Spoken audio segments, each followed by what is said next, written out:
there's a lot of young people who watch this show. I mean, it's on the campus every day.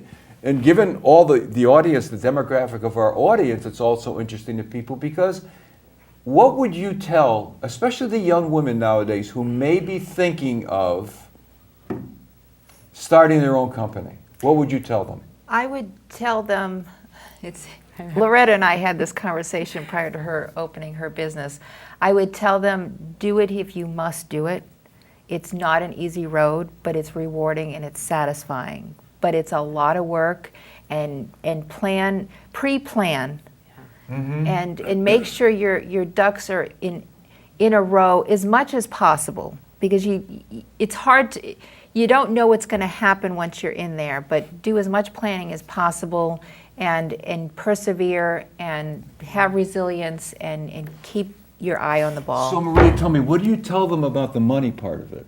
I tell them that you're trading, you're going to trade, even if they're working for minimum wage, you're trading this minimum wage job for a job that pays less initially, because there's no money unless you sell something. Right. And it's all sales. And if you're afraid of sales or it intimidates you, don't bother.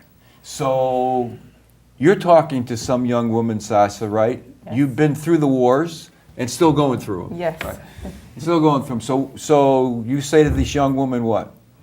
Never lose momentum. You know, when I started out, that's exactly what someone said to me. Don't lose momentum. So even when you stumble on a few blocks and there's a few obstacles, you have to keep going forward and you can't lose momentum. Celebrate the little successes and keep going. And, you know, you may be alone. You may only have one or two people that's supporting you, and you may have others that's not, but focus on your support system. Well, she said two things. Two things were, it's always nice to have a support system around Yes. you. Maybe one or two people, maybe 5 or 6 people, but you have to have some support. Yes. The other thing you said without mentioning the words too, Sasa, was you can't be risk averse. There's going to be successes and there's going to be failures. Yes. And if your personality is the type that you can't handle rejection or you can't handle failure, don't become an entrepreneur. Absolutely true. Yeah. So what would you say in terms of advice? 3 things. Oh, okay. That's it. Find a good lawyer, find a good CPA, and a bookkeeper, and you're good. Okay. So what? So you're advising them that there are legal ramifications to what you do. So make sure you set yourself up correctly. I really believe that's important, and just, you know, going into my 4th year in business and having to seek out legal assistance a couple of different times through the changes in launching a company, it's really good to have someone there to run things by, and you will most likely need to do that at some And point. the other thing is you said was when you mentioned the CPA and you mentioned the bookkeeper, I mean, there are tax ramifications to what you do for sure, Absolutely. right? And the other thing is in the bookkeeper sense, a lot of times when people are entrepreneurs, they have to concentrate on the marketing end of the business, because every day you got to get up and sell, right? Yeah. And you really don't want to be sitting down counting pennies, although there are times the discussions are along that line. So let me change it a bit.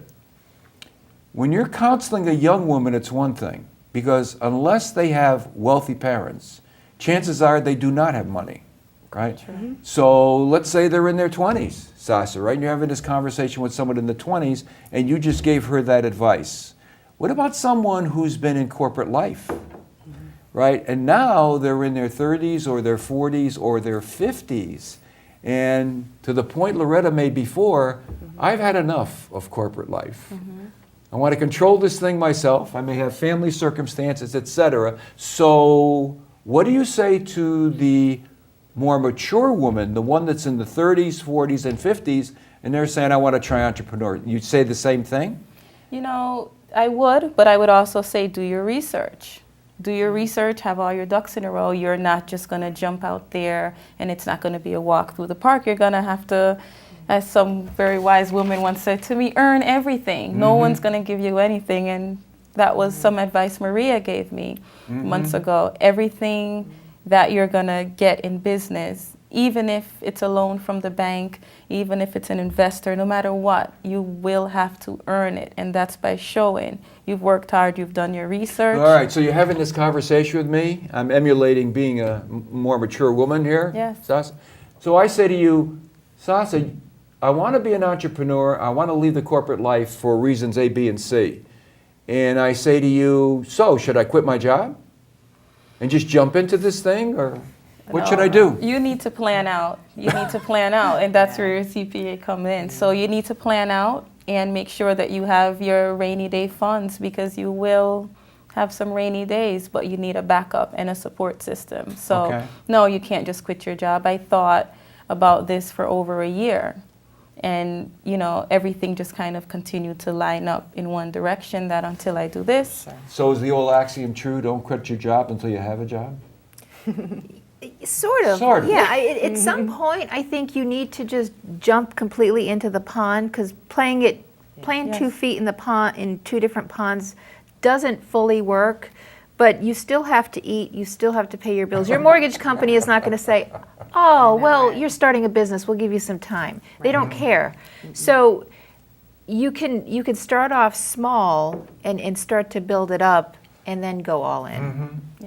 Loretta, how about you? How do you see it? Yeah, I agree with both women here too. I usually, getting clear really about your exit plan first, and what you're going to be doing next, and making sure you have some of that foundation in place. Well, I think, I have always advised people when they ask, having led all those different lives, the 5 different careers, what I've said to them is, if you even have the slightest inkling that you want to be an entrepreneur, unless you've got to get out of that company for whatever reason, you've got to get out of there. Sure. I mean, if it's a bad situation, it's a bad situation.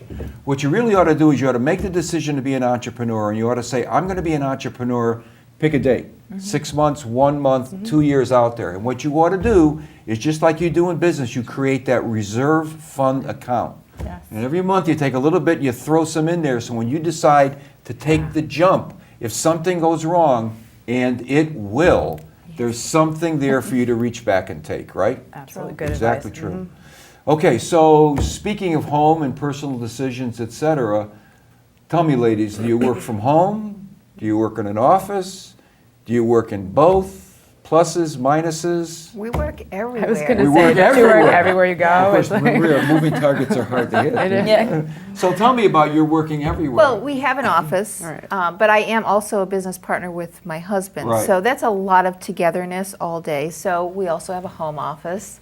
And, with mobile devices, you can pretty much work anywhere. In a virtual workplace. Right. Right. Pretty much. Right.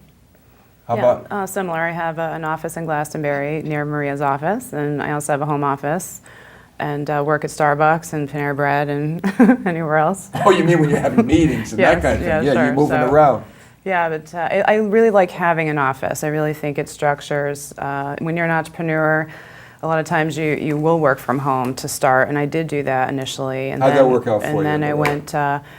I didn't enjoy it. I didn't You enjoy it. personally didn't enjoy it. I personally didn't enjoy it, so I did virtual space, and that was great for about 1.5 years or so. And then I went full time into my office just last year, and I really find that I've done it well. I've grown through those 3 years, and it was fine for those solutions. But I really find that now I'm in an office full time. It really has structured my workday much better, and I am enjoying it much more. Yeah. How about you, Sasa?